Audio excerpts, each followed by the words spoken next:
All right, welcome back to the realm of history. Tonight, we're here for the live review on chapter 23, French Revolution, Napoleon, and just a look at France in general and what was going on post-Enlightenment in Europe.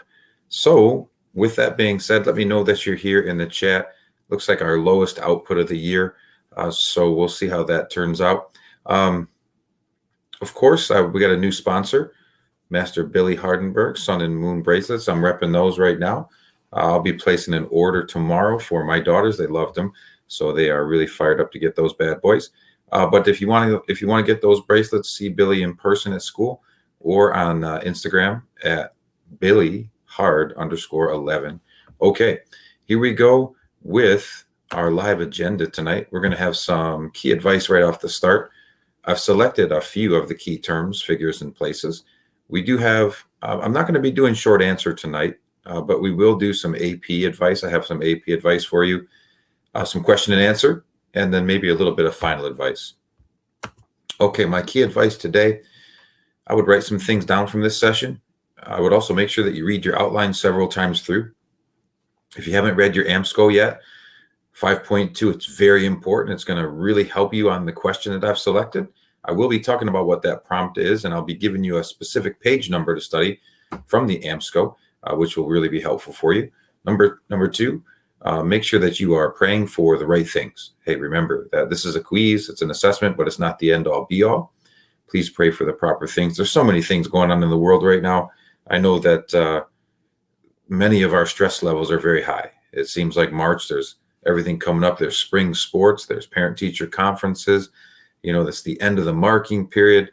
So there's just a lot going on. There's a lot going on in the world.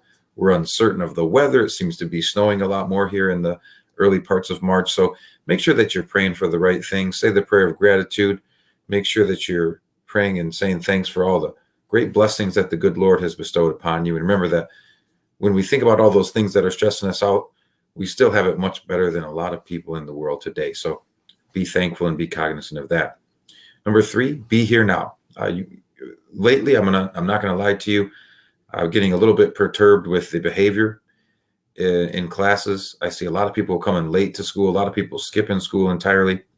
I don't think that's the St. Mary's way. At least that's not the St. Mary's way that I was going through when I was a student. And I want to encourage you to get on track. Make sure that you stay focused now more than ever to finish the year strong as we head into the final marking period. That starts tomorrow with the quiz. Thank your parents. Make sure tonight, before you go to bed, you say thank you to your parents. You tell them that you love them. They do a lot for you. I think you know that. But make sure that you express the gratitude to them on a daily basis. I think you should make that a key statement in your life. And then number five, meet the challenge. You know, tomorrow's going to be another challenge for you. It's going to be 25 questions, 5 short answer. There's going to be an AP portion. So you're going to really have to rise to the occasion. In looking at it, I thought today when I was writing it, I thought, this is going to be a good challenge. But after I thought about what I put on the review sheet and what I want to talk about tonight, I think if you do what I've asked you to do, you should be in really good shape. I think you're going to be in really good shape if you do what you've been asked to do. Okay, let's get right into some of the terms here. I did have enough time, even though I had a meeting, I did have enough time to type these in for you. So the first estate, the estates in French history are other words of saying social classes. Okay, so when you think about those estates, the social classes there, that's what they're called in France. The first estate was the Catholic Church clergy. So your priests, your bishops, your cardinals, so on and so forth. They made up one of the most powerful groups in France. The second estate were really the most wealthy group. They were the nobles and the wealthy landowners. They had a lot of power. They paid very, very little taxes. Really, they paid 0% of their income to taxation. The third estate was the vast majority of people in France, 97% of the population. It was made up of the middle class, which was the bourgeoisie. Then you had the working class, and then you had the peasant class at the bottom.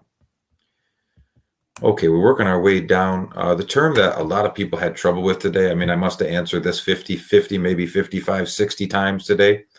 Felt like a broken record, but the political spectrum. And that's okay, because it was taught, but you guys are looking for like a straight definition, which be careful with that, because the class is more a conceptually based class than it is I think, rote memorization. But the political spectrum or apolitical spectrum is a system. It's just to classify and identify different political positions in relation to one another.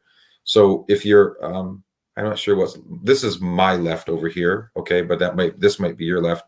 Nonetheless, if you're on the left or the right politically, those are the polar opposites. And then there's other different stratifications along that line, like moderate, okay, liberal, conservative, so on and so forth, left wing, right wing, Republican, Democrat today, you could say. But that's the political spectrum. It's how those are in relationship to the center, which would be like somebody who's right in the middle.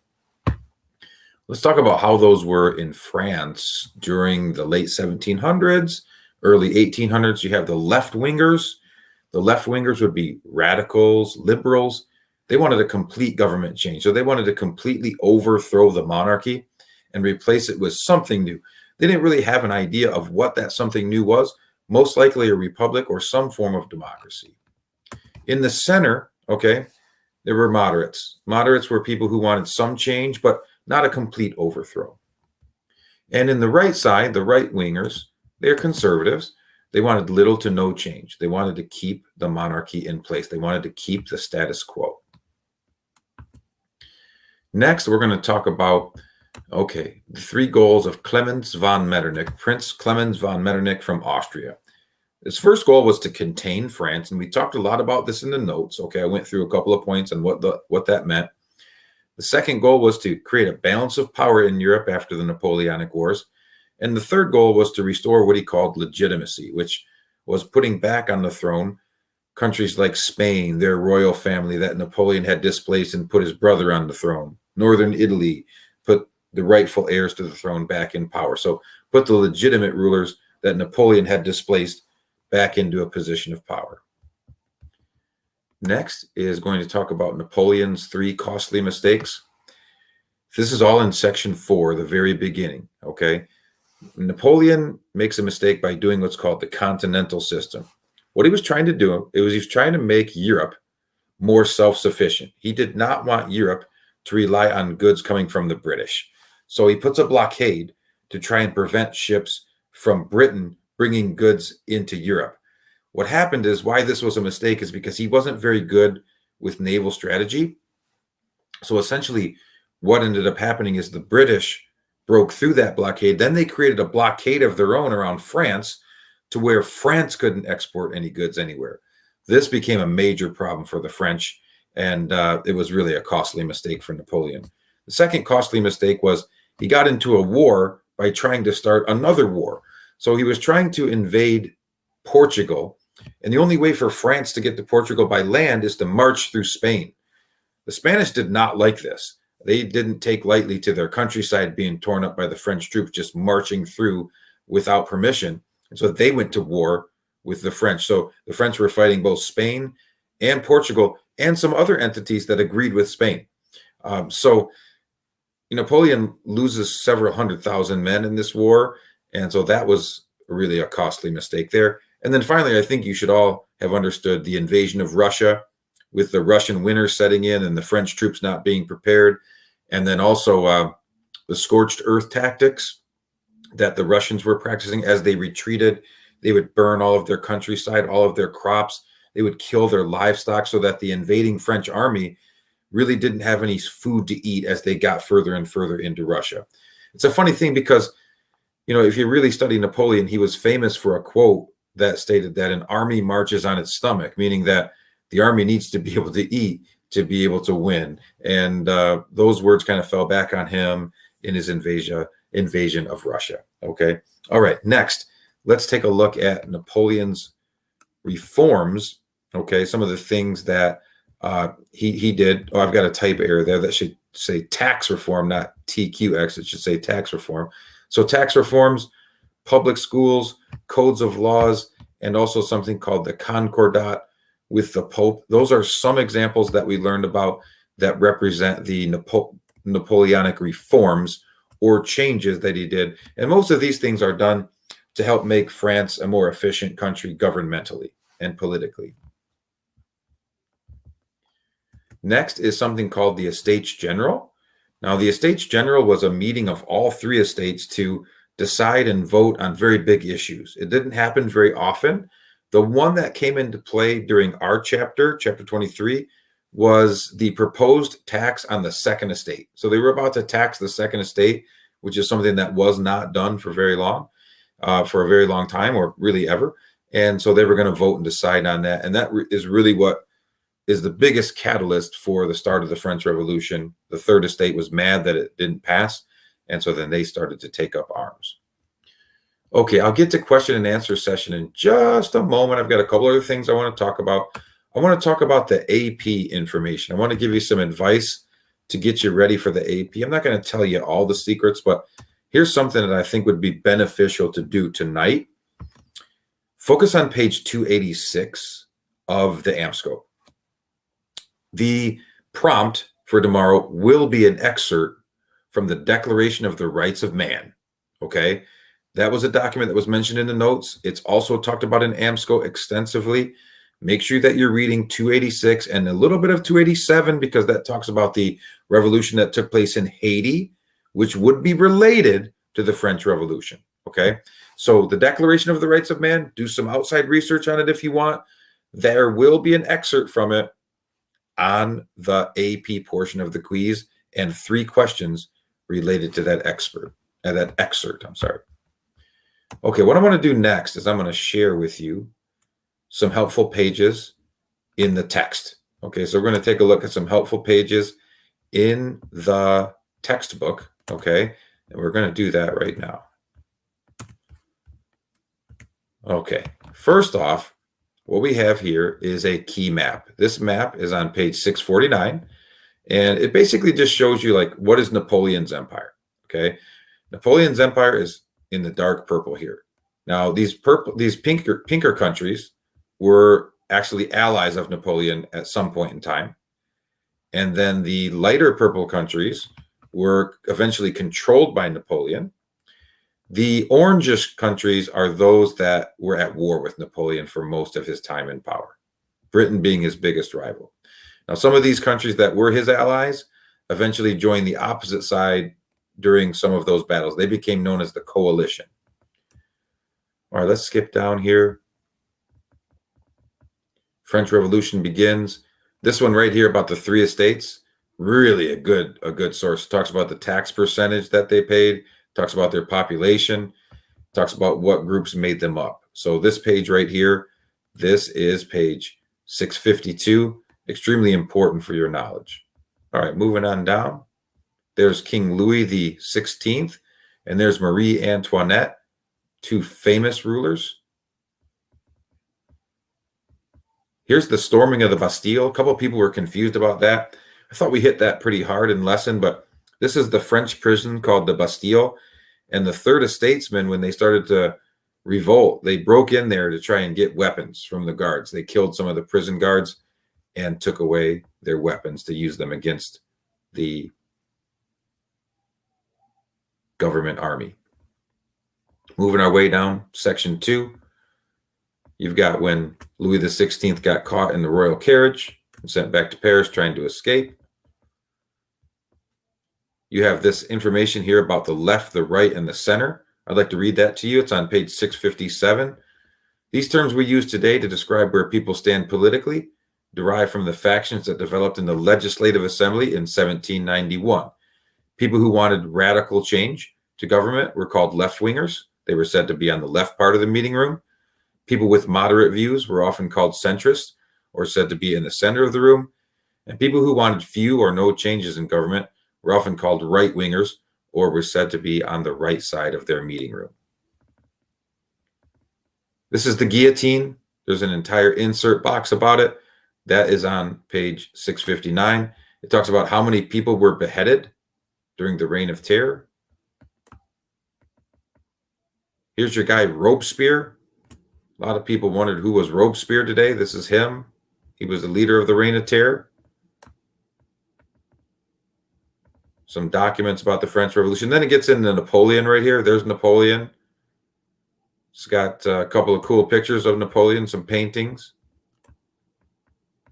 It's got the map that I showed you today on page 666 with all the different battles that were on your review sheet, all the battles that Napoleon either won or lost, or where there was a naval battle like Trafalgar down here. It does have a couple of insert boxes that talk about those battles in a little bit more depth. As you move your way down, section 4 talked about Napoleon's 3 costly mistakes that I just introduced to you in the live review.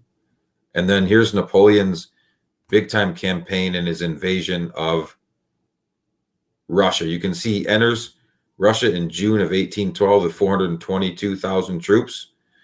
He's going here on the blue lines. Then, after a few major battles and the Russian winter starts to set in, you can see it's September, October, November. He's getting pushed back. He makes it all the way back to France with only 28,000 of those troops left. So a major loss, a major mistake to invade Russia near wintertime. Section 5 is all about the Congress of Vienna. This is a painting of what the Congress of Vienna looked like. They've got a map on a table. They're all kind of discussing, hey, what was going on here? There's Metternich right there in the middle with the mutton chops. Those are long sideburns, by the way. This is kind of out of style today. This is the map before on the left, before the Congress, and a map on the right after the Congress of Vienna. And then this is visual summary, which is on the chapter 23 assessment, page 676. It's kind of really important because it answers a lot of the questions that you might see on the quiz. Long-term causes of the French Rev, immediate causes of the French Rev, what was going on during the Revolution, right? So it talks about some of the immediate effects and long-term effects of the Revolution as well. All right, we can go ahead and stop sharing and go on back to the general look here. Let's go into question and answer session. I'm going to go to the comments. Thank you for showing up and letting me know that you're here.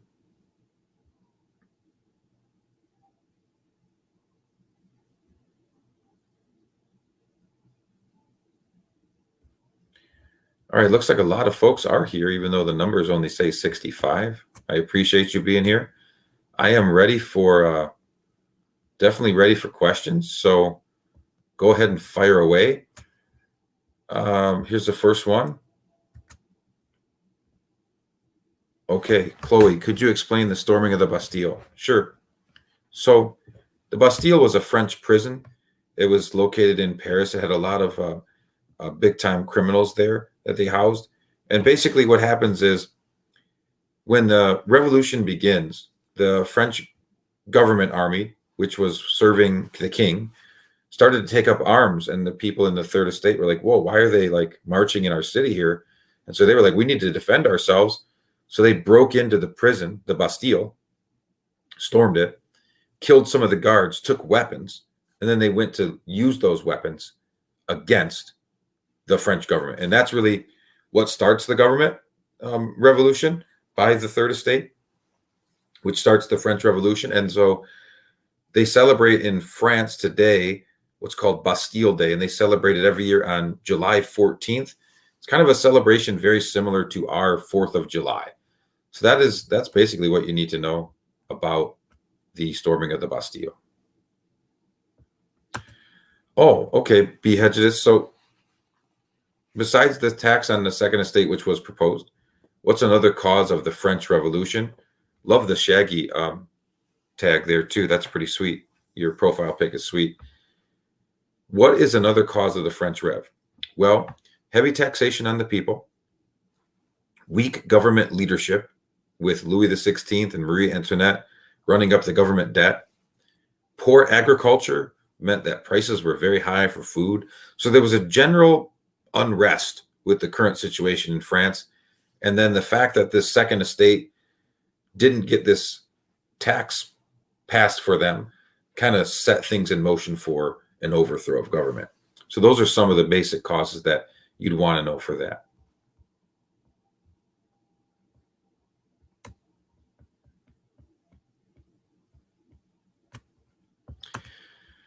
So, Roman, I think you want to know the big picture. Like, what was the Declaration of the Rights of Man talking about, right? Liberty, equality, fraternity. It's talking about that men are born equal, with certain unalienable rights. And what does that lead to? If it says that all men are born equal and you're a slave or you're poor, well, then why don't you have the same opportunities as the people up here, right? So, that's really the big idea. So the Declaration of Rights of Man is it's a new government document, but it also leads to further revolutions in places like Haiti, right, which they revolted against the French, so on and so forth. The Battle of Waterloo was like Napoleon's last major battle. He was thoroughly defeated by the coalition forces, Prussia, Great Britain, Russia. They all kind of joined against him, and it was really his last stand after his 100 final days in office, after he escaped from the island of Elba. And after this loss, they exiled him to the island of St. Helena, which is way out in the middle of the Atlantic Ocean. So it's just a major, thorough loss for Napoleon and the French. No, I kind of just talked about this one just a moment ago. I said things like heavy taxation, poor agriculture, which was driving up the price of crops, poor leadership, the third estate being angry that they had to pay the majority of the taxes, where second estate, who were the most wealthy, didn't pay any taxes. Those are some of the key factors there. Leipzig. Okay, this is another major loss for Napoleon, Nina. It's basically Napoleon and his French military against the coalition, right? The coalition, again, Great Britain, Prussia, Russia, kind of Austria, all coming together against him. He loses. It's a land battle. That's all you really need to know.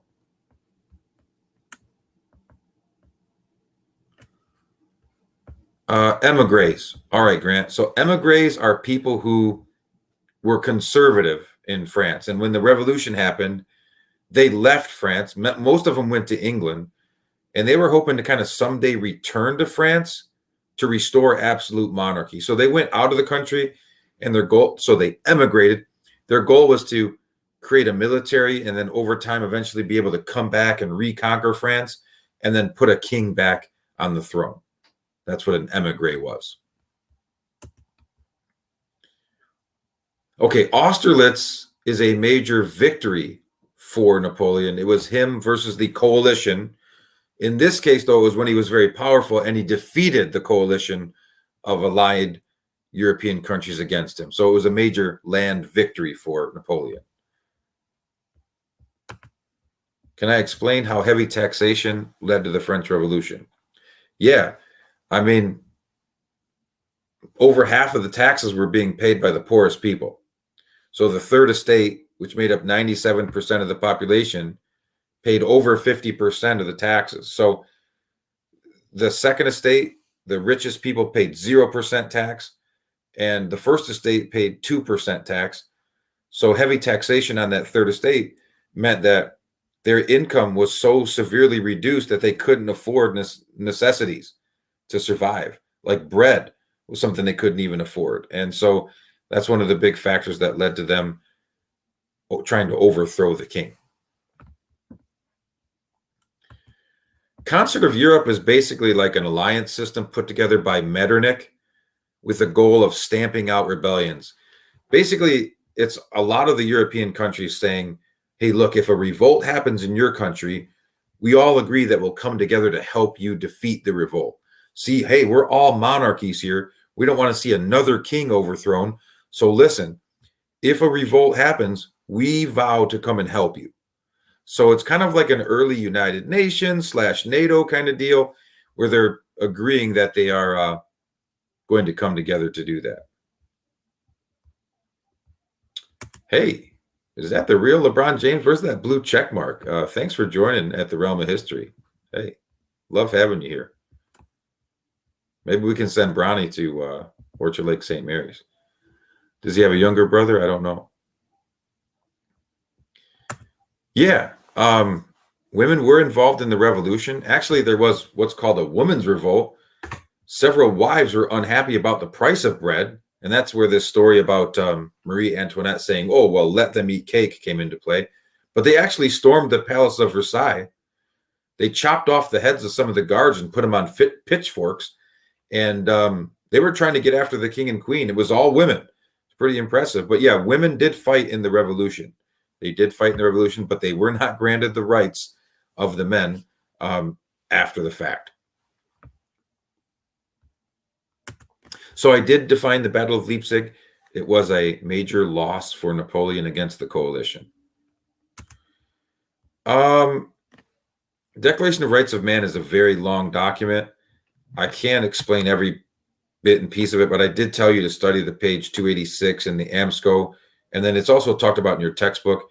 What I told you in the notes about the Declaration of Rights of Man is that it's a document that set forth the revolutionary thoughts and ideas, okay, of the Third Estate and how they look to run the country going forward.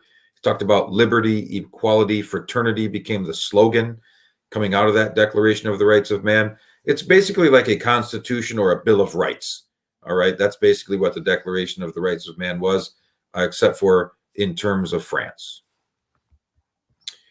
Well, LeBron, we haven't made it to the causes of the First and Second World Wars. We're about 10 chapters away from that. What examples of reforms did Napoleon put in place? Tax reform. So he tried to make taxes more equal. When Napoleon comes into power, he taxes you on your income based on percentage. So everybody was paying a certain percent of their income, no matter what estate or class you were. So he tries to make a more fair tax code. He put in place the Napoleonic Code, which is a code of laws. He put together public schools, which were called the lycees. He made an agreement with the Pope, which was called the Concordat, Pope Pius, which was to try and alleviate some of the peasants being mad that the French government had taken over church lands and sold them off. So those are some of the reforms from Section 3 that you should know.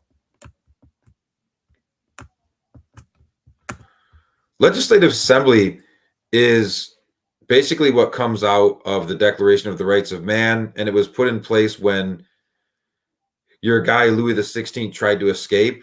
He tried to leave out, and they caught him, and then eventually they kind of just get rid of the monarchy entirely. They replace his lawmaking ability with a group of elected citizens called the Legislative Assembly. And those are the people who differed on how to solve problems.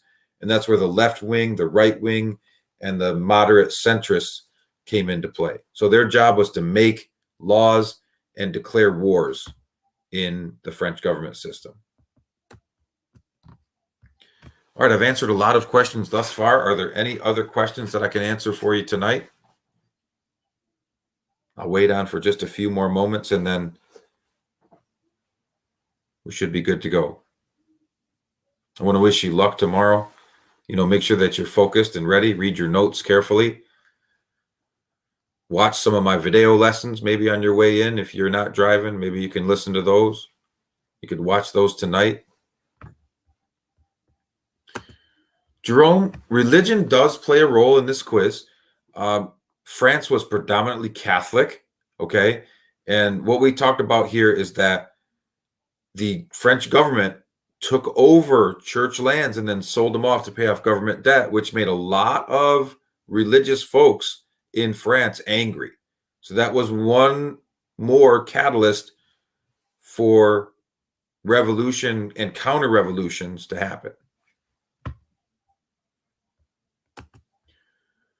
Holy Alliance is basically Russia, Prussia, and Austria agreeing that they would try to stop rebellions from happening by focusing on Christian principles. That was the Holy Alliance. And they said, hey, we would help. We'll have Christian principles be our main driving factor, but we'll help each other out if we have to. We'll help you guys out as Christian countries if there is a rebellion.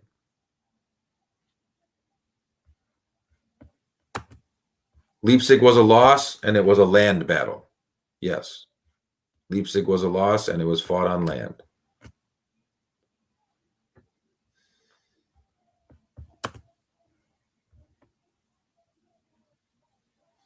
Creation of the National Assembly at the tennis court oath, right? So National Assembly is a new form of government, so it separates from the ideology of being all part of the absolute monarch. So yes, that is known as like the first move in the revolution. Yes, based on what happened at the tennis court oath. Thanks, Kirkulator. Hey, like the old school profile pic. I remember that from the football banquet. Sign of strength.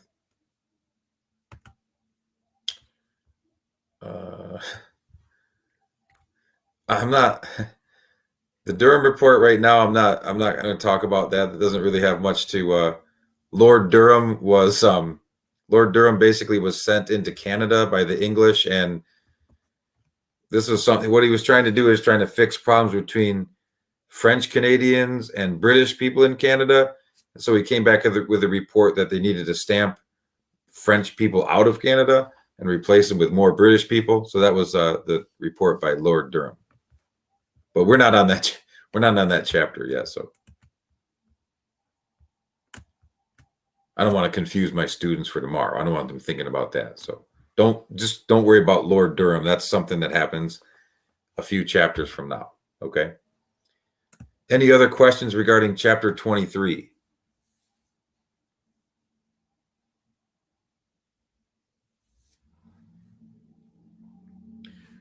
All right. Well, it's been a moment of silence from the chat. So I'm going to say have a great night. We went for 32 minutes. So hopefully pretty good stuff. Make sure that you say thank you to your parents tonight, and make sure you say your proper prayers. And then if you still have questions, email me. Email is probably the most appropriate way to do that from now on. Okay. And I would also say tomorrow, if you need help, come on in. I'll do anything that I can do to help you out. Okay. Have a wonderful night. Thanks for joining, and good luck tomorrow.